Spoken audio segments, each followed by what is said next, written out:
오늘 우리가 살아가는 이 시대는 무엇보다도 강해야 될 것을 요구하는 시대입니다.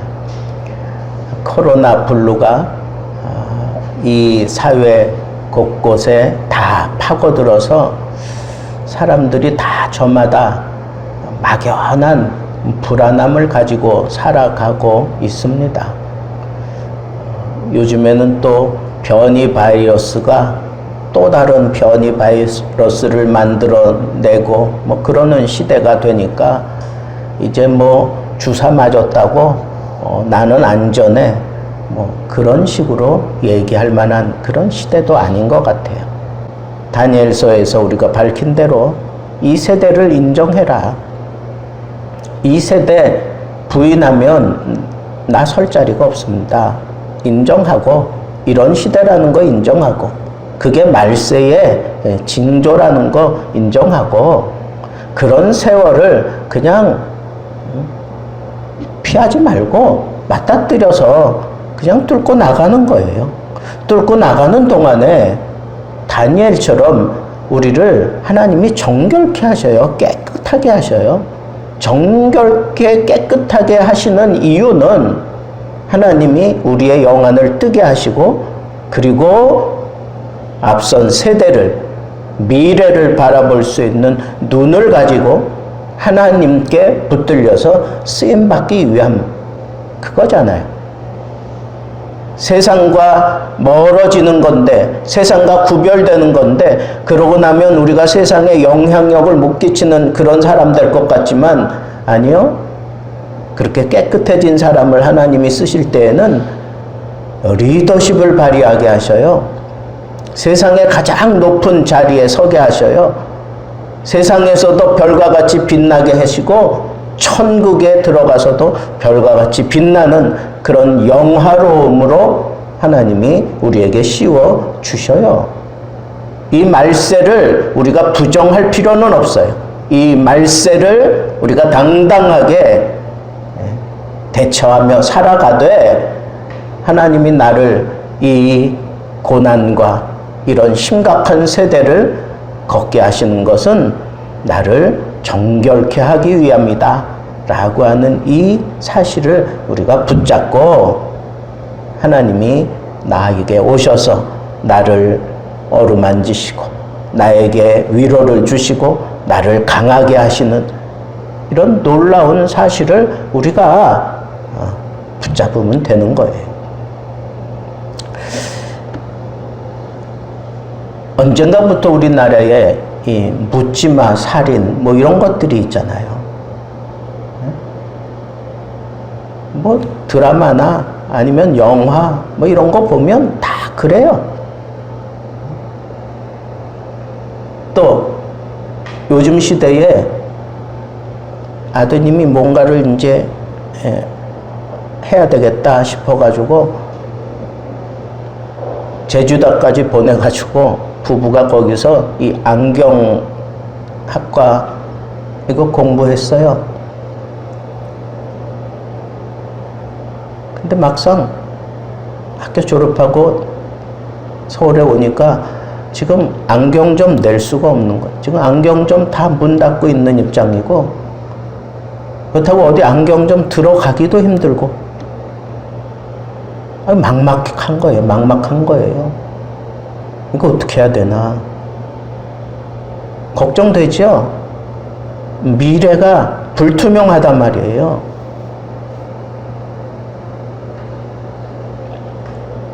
그런데 그 불투명한 그 미래를 바라보면서 아무것도 안 하면 되겠어요? 안 되잖아요. 해야 되잖아요. 하려면 강해야 돼. 뭔가 하려면 강해져야 된다. 교육계는 어떻습니까? 선생이라고 믿음직합니까? 요즘엔 선생이 얘기하는 거 학생들이 안 듣습니다. 일일 교사로 기독교 학교 가서 저보고 아이들 가르치라 그래가지고 가서 섰어요. 애들이 얘기 안 듣습니다.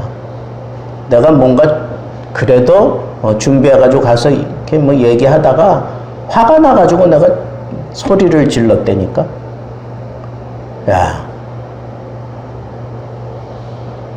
집에서 놔두는 집신짝도 못하게 나를 그렇게 취급해서야 되겠냐.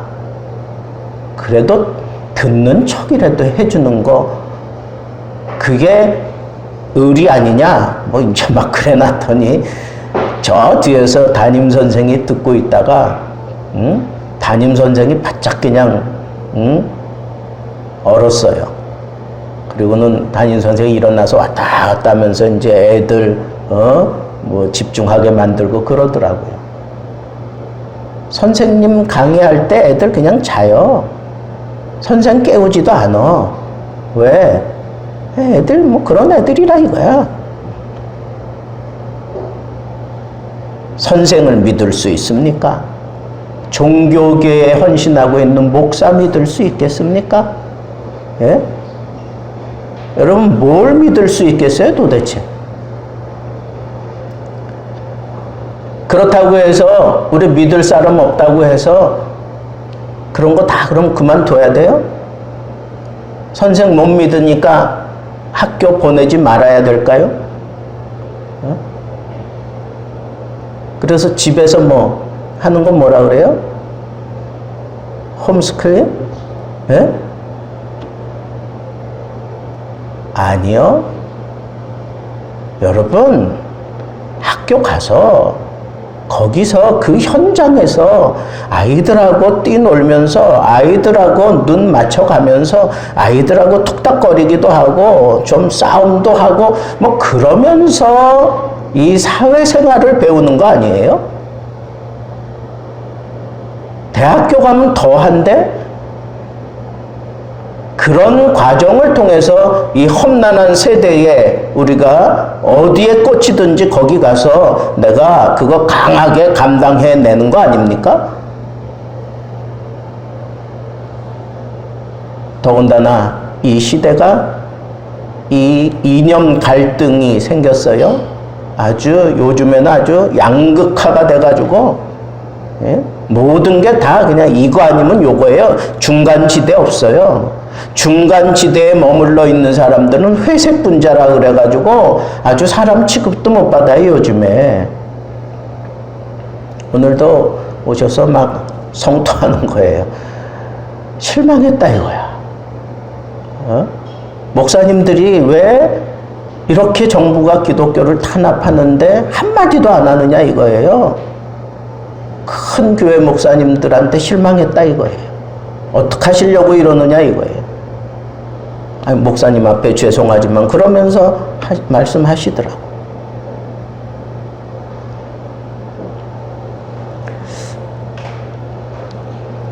이 시대는 너무 지금 이 층이 갭이 커요.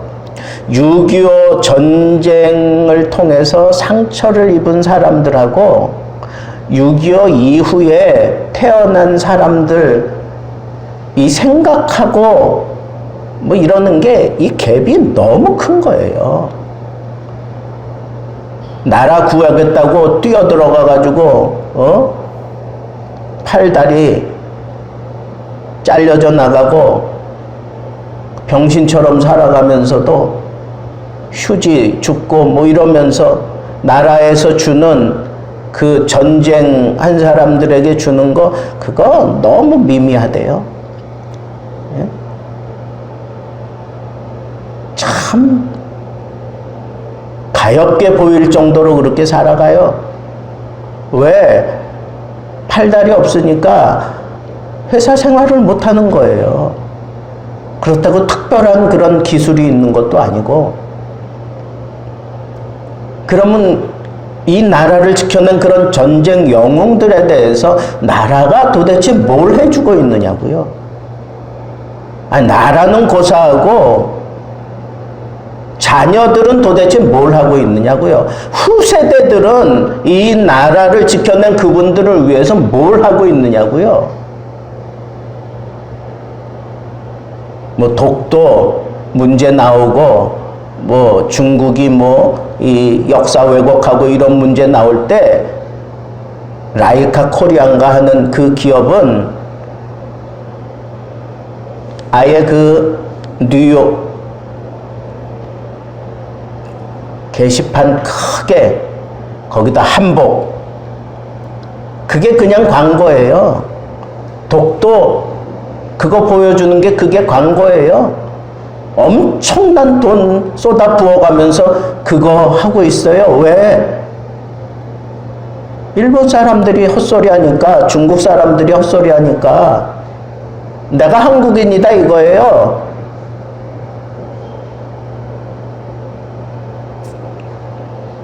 요즘에 일본이 그 올림픽 막 강행하고 있잖아요.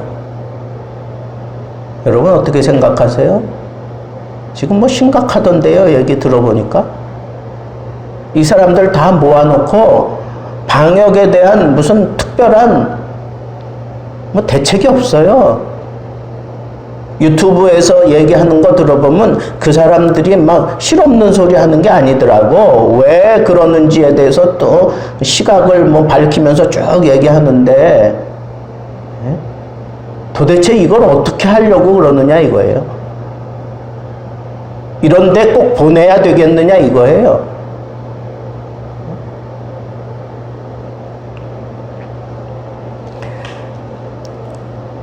여러분, 세상이 아무리 평화롭고 살만하더라도 전쟁을 잊으면 나라가 위태로운 순간이 온다 그랬어요. 이 전쟁 세대와 전쟁 후 세대가 갭이 너무 커요. 너무 크다고. 우리나라는 예로부터 강대국에 사로잡혀서 그냥 많은 외세의 침략을 당하면서 지금도 사실 강대국 눈치를 봐야 되고 강대국이 이래라 저래라 뭐 간섭하고 막 그러잖아요. 이런 시대에 정말 우리가 강하게 대처하지 않으면 제가 볼 때는 소망이 없어요. 소망이. 여러분, 우리는 이 시대에 지지 말아야 돼요. 그러려면 우리 강해져야 돼요. 두려워할 필요가 없다는 거예요. 강해져야 돼요. 두려워하지 말아야 돼요. 어떻게 그렇게 할 수 있나? 여기 보니까 여호수아가 이 두려움 극복하고 강해질 수 있었던 그 배경을 오늘 말씀에서 우리에게 보여주고 있습니다. 여호수아가 왜 두려워했습니까? 첫째는 영적인 지도자인 모세가 죽었어요. 둘째, 하나님께서 그 사명을 여호수아에게 주시면서 너는 이 백성들과 더불어 일어나라. 그리고 이 요단을 건너 그들 곧 이스라엘 자손에게 주는 그 땅으로 가라. 그렇게 얘기를 했어요. 단순하게 그냥 지도자로 세운 게 아니라 여기 분명히 그런 얘기예요. 이 모든 백성과 더불어 일어나라. 이스라엘 백성들, 지금 여호수아가 받은 이 백성들은 어떤 백성들이에요? 출애굽한 백성들은 광야에서 다 죽었어요. 이제 요단강을 건너 가나안 땅에 들어가서 전쟁을 하고 그 가나안 땅을 차지하기에는 아주 연약한 그런 어린 사람들이란 말이에요. 경험이 없는 사람들이라고요. 무슨 경험이 없어요? 무슨 경험이 없어요? 가장 큰 경험, 모세가 10가지 재앙을 내리는 거 못 봤어. 홍해 건너는 거 못 봤다니까. 그 광야에서 태어난 사람들이니까 홍해 건너는 거 못 봤어요. 그리고 그 광야에서 태어나면서 본 거는 어떤 걸 봤을까요? 만나 먹는 거. 응? 그 다음에 구름 기둥, 불 기둥, 그리고 하나님의 성막 뭐 이런 것들을 통해서 뭔가를 느끼긴 했을 것 같아요. 그리고 뭐 아말렉과의 전쟁 뭐 이런 거는 나오자마자 그랬으니까 아마 그것도 체험하지 못했을 것 같아요.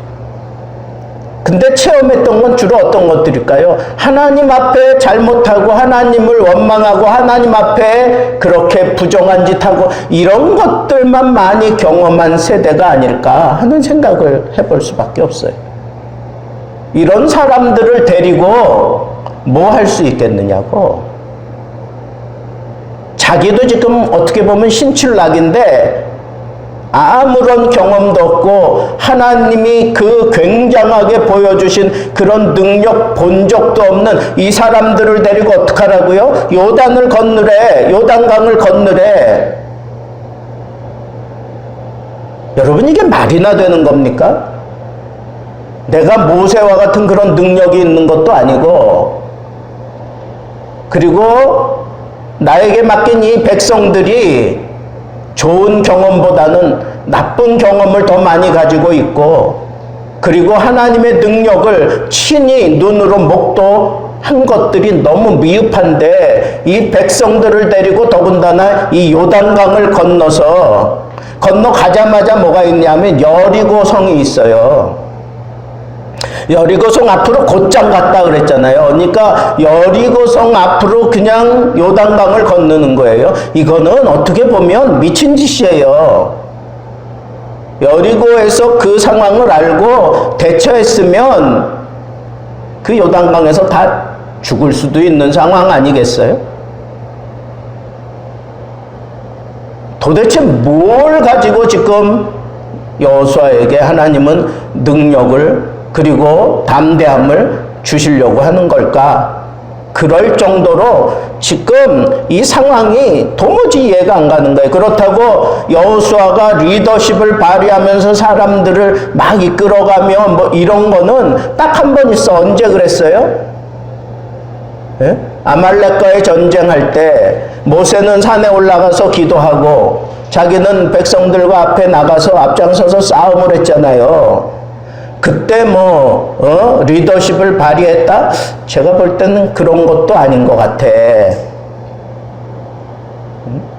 그런데 그 리더십을 그저 모세가 나에게 이 지도권을 넘겨줬다고 하는 거, 그 백성들 앞에서 얘기해주고 나를 세워준 거, 이거밖에 없어요. 자기의 리더십 검증해본 적도 없어.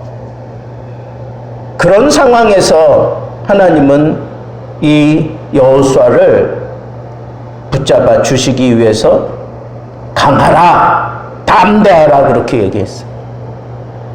강하라, 담대하라. 지금 눈앞에 펼쳐지고 감당해야 되는 그런 사안들을 볼 때는 강할 구석 없어.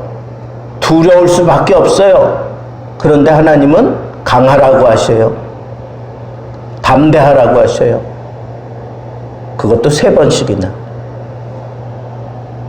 그래서 제가 면밀히 연구했어요. 도대체 하나님이 강하라고 담대하라고 하는 그 근거가 뭘까? 첫째, 내가 너와 함께 하겠다. 내가 너와 함께 하겠다. 내가 너와 함께 하면 네 평생에 너를 대적할 사람 없다 이거야. 너를 대적한다는 것은 너의 앞에 설 수 있는 자가 없다 그런 거예요. 그냥 추풍 낙엽처럼 그냥 우수수 쏟아질 거예요. 그 여호수아 앞에 있는 사람들은 다 그렇게 만들어 놓겠다는 거예요. 그게 원어의 의미예요.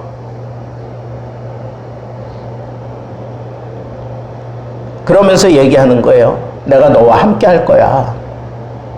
그리고 내가 너를 떠나지 않을 거야. 그리고 3번째, 내 조상에게 약속한 그 땅을 그들에게 주리라 그랬어요. 이게 무슨 얘기예요? 내가 한 약속은 신실하니까 그 약속의 신실함을 붙잡고 너 담대하라. 내가 너와 함께 할 거야. 너를 떠나지 않을 거야. 그리고 내가 조상들에게 약속한 그 땅을 반드시 주고야 말 거야. 그러니까 담대하라 이거야. 두 번째는 하나님은 왜 강하고 담대하라고 했나? 그 근거가 뭔가? 두 번째는 여기 보면 율법을 지켜 행하고 우로나 좌우로나 치우치지 말라. 그리하면 내가 어디로 가든지 형통할 것이다. 그렇게 얘기를 했어요. 여러분, 하나님께서 강하게 하신다는 그 근거가 뭐예요? 그 근거가 뭐예요? 그렇게 극히, 여기 보니까 극히 너를 강하게 만들어 주겠다. 어떻게 하면? 조건이 있어요. 그게 뭐예요? 하나님의 말씀에 순종하라는 거예요. 내가 명령한 그대로 행하라는 거예요. 그러면 내가 너를 평안하게 만들고 형통하게 만들고 내가 어디로 가든지 승리하게 해주겠다고 하는 그런 말씀을 하나님이 하신 것 보면 여러분, 우리의 평안과 형통의 근거는 무엇을 붙잡는 데 있는 거예요? 하나님의 말씀을 붙잡는 데 있는 거예요. 하나님의 말씀을 붙잡는 데.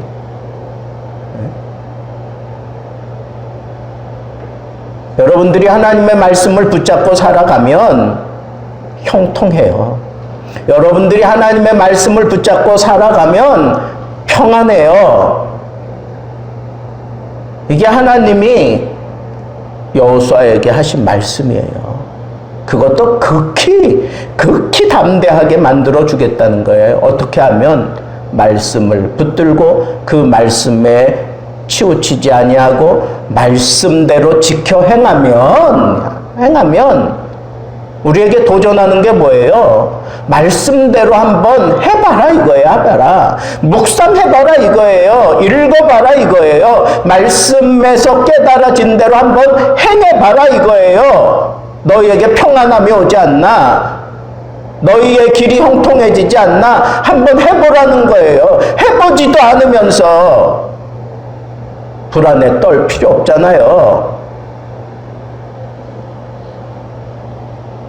오늘부터 당장 하나님 말씀 읽고 주무세요.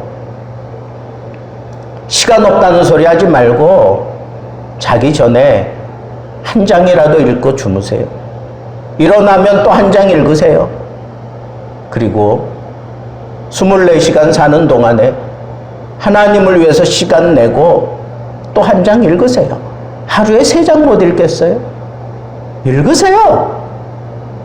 약속하신 대로 내 길이 형통해질 거예요. 네?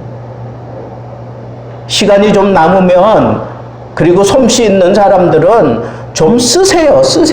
정성을 그냥 채우려고 쓰지 말고 이쁘게 정성을 들여서 한번 써보세요.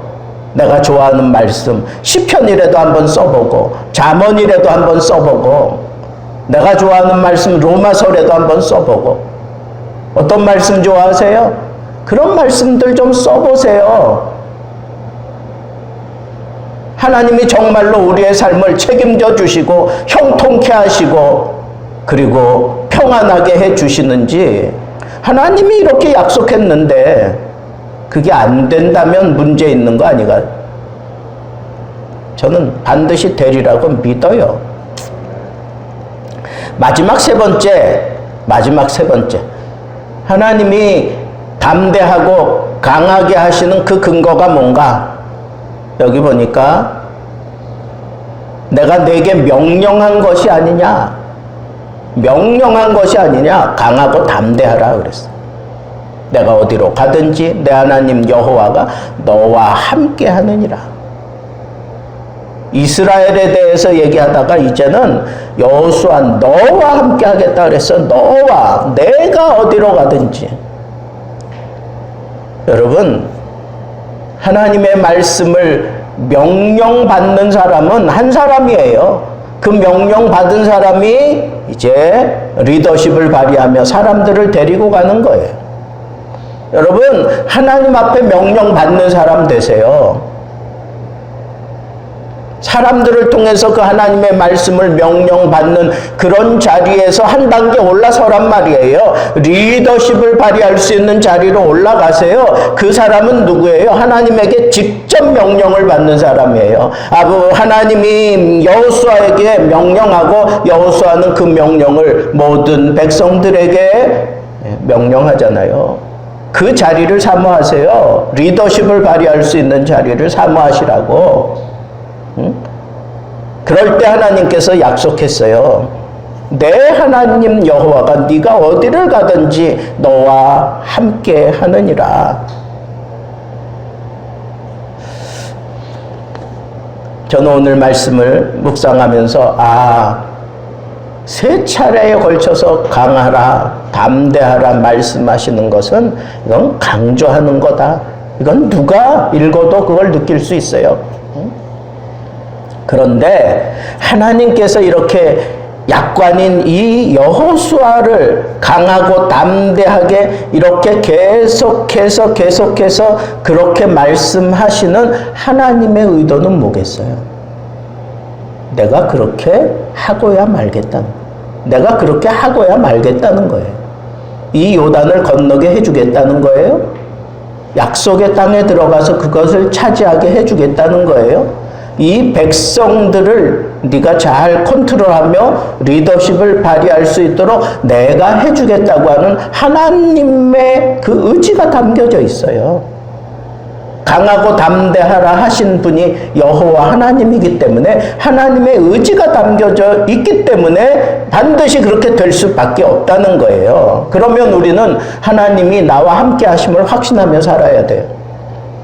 하나님의 말씀을 붙들고 살아야 돼요. 그리고 하나님 앞에 내가 직접 명령받은 것을 기대하며 하나님 앞에 반응하며 살아야 돼요.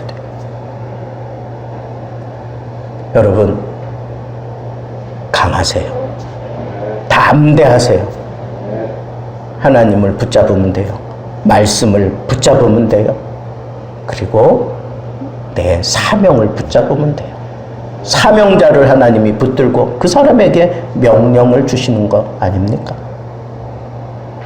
세 가지 붙잡으세요. 하나님, 말씀, 사명. 우리 오늘 이 말씀 붙들고 우리 함께 기도하겠습니다.